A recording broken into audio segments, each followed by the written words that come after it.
Yo, what is up guys? It's the Goblin and welcome back to a Fortnite video. In this video, I'm going to be teaching you guys how to win every fight in Fortnite, watching one of my gameplays where this was like my second game ever with the Skull Trooper, which is obviously available in the shop a couple days ago, and basically I was able to get the Victory Royale. People love these videos where I analyze and talk about each gunfight, what I was thinking in the moment, and how I was able to win the fight. We're going to do that today, so if you guys could drop a like, let's go for 1,000 likes, that would be absolutely amazing. Subscribe to the channel if you guys are new. I appreciate you guys always smacking the likes, man. Let's smack that like button. Let's go for 1,000. That'd be absolutely amazing. And yeah, let's talk about it. So I'm going to analyze. This isn't a super high kill win or anything, but I'm going to talk about the gunfights as they happen. And then towards the end, I actually play the end very smart to secure the win. So I recommend you guys watch till the end, and with that beautiful Skull Trooper on, by the way, too. Make sure did you guys all pick up the Skull Trooper? I think it's out of the shop now because it left today, but it was in there for like a long time. So basically right here is Tilted Towers. Tilted Towers, everyone knows what I say on Tilted, and if you don't know, you should know.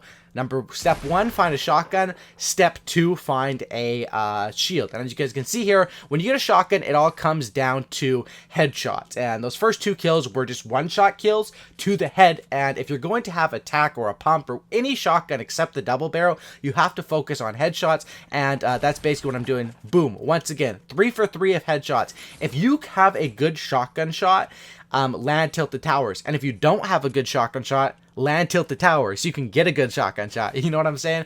People always ask me, what's the fastest way to improve? Go to Tilted. Even if you're getting your butt kicked a couple times or 100 times, it's going to make you a lot better than just hiding and waiting until the late game. And that's basically the plan. So right here, I'm simultaneously trying to go for kills while also looting. So I'd basically just loot, and then when I hear shots, I'll run over there. And this is especially easy because when you get 3 kills off the start and you don't take any damage because they're all one-shot kills, you're going to be in a good spot. It's not just about winning fights, it's about not taking damage as well. Here I catch this guy, and another gunfight I'm able to win, this time by using the SMG and spraying him down to the head as well. So you guys can see, Fortnite is a game that, you know, whenever you're playing a game that relies on accuracy, you should always know the headshot multipliers. Fortnite's headshot multiplier is traditionally a 2, even up to a 2.5 on things like the heavy shotgun, so it's very, very important to know. Right there, basically, that's a trick where you shake the thing and you use the portal rift while also picking up your items, and I do that so that I can go and look for some other kills,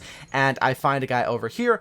I think he spots me, so I take the route to go for the build and build up on him. Once again, right there, I hit him with the shotgun shot. I did not hit him in the head, but I did have a finishing weapon where I was able to finish him off. And I don't think I've taken any damage so far. Have I this gameplay? I'm not sure.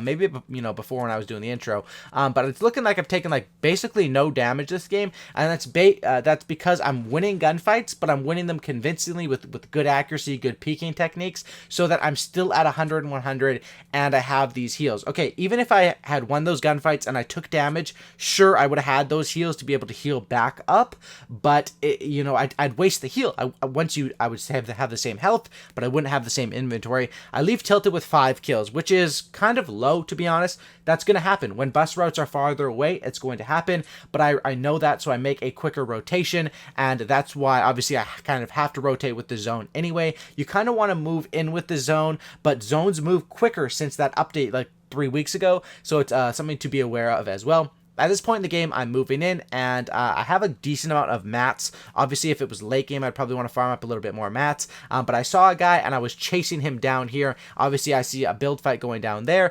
and at this point, when I am, play to your inventory, right? My inventory right now is a decent AR, very good shot, or not very good, but a good shotgun, very good SMG, and a lot of potions. I'm not afraid to fight right now because I know fighting can get me a better guns, upgrades, maybe more potions, maybe a scar or an RPG, just stuff that I could use towards the late game, some extra mats. Fighting, you actually get rewarded for fighting in this game. Well, sure, if you're trying to just win every game, you probably would just want to turtle and hide.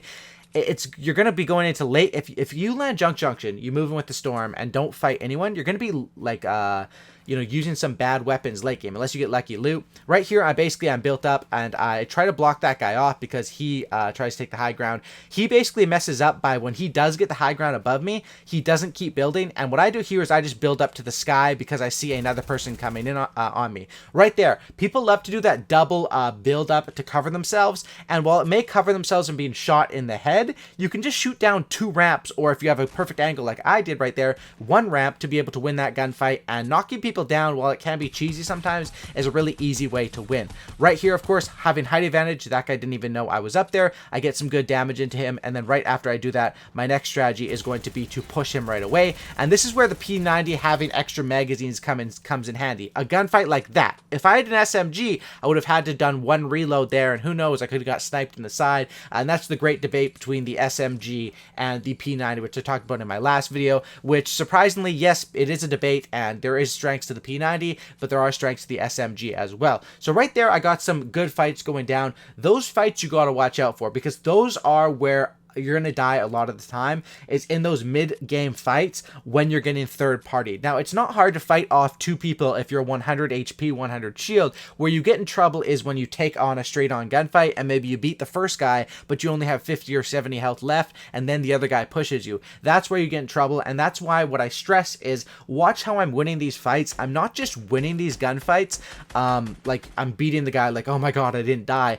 I'm winning them without taking damage, and that's why if I can squint right here, it's kind of hard on my video editing program, but it looks like I have 350 pots, 10 minis, a jump pad, a scar, a blue pump, and a P90. So you can see that I'm getting rewarded for not taking damage and for taking fights. And that's what I mean, that taking fights isn't a bad thing. You know, when you have like 20 health, sometimes you have to try to third party a fight because that's what you got to do. Right here, I realize this next zone, I want to get set up there. I see there's some builds up there. I believe there's a guy up there as well. And I see that the edge is going to be on the zone. So my plan was to go up to that edge, build, and then if I had to rotate, use the jump pad. Obviously, things change in Fortnite, and my plan is changed as soon as I spot this first enemy. I immediately try to take the high ground up on him, and I get in some early shots because that guy was looking the other way. That's why you sort of always have to cover your back.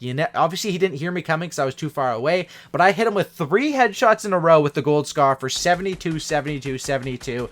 Really nothing he could do. This next guy tries to build up on me, or well, use my builds, and he kind of gets away with it. I'm also getting sniped, I believe, by someone else. This guy tries to build up on me again, and you always have the strategy when they go to build up on you. Do you match their build up like I do right here, or do you try to shoot them down? Here I decide to match his build up. Unfortunately, I make the mistake that the other guy made earlier, and just because you have the height advantage doesn't mean stop building. Usually you want to keep building until you can get like 2 or 3 stories above them. That's something I didn't do. That gunfight I did take straight on, and the reason for me doing that, you usually don't want to do that because that's 50-50. Luckily, obviously, I just had better aim than that guy, quicker reflexes, so I was able to win. But the reason I did that is because I was a little bit worried. I thought the zone was going to be moving quicker, and obviously there was that other player trying to shoot at us, and that's one thing, like I said, when you're getting in trouble is when you do get third partied or fourth partied. And then right here, basically, I'm just making sure I have the best in the inventory, and then I'm going to rotate to the next zone. Now, I do start getting shot at over here.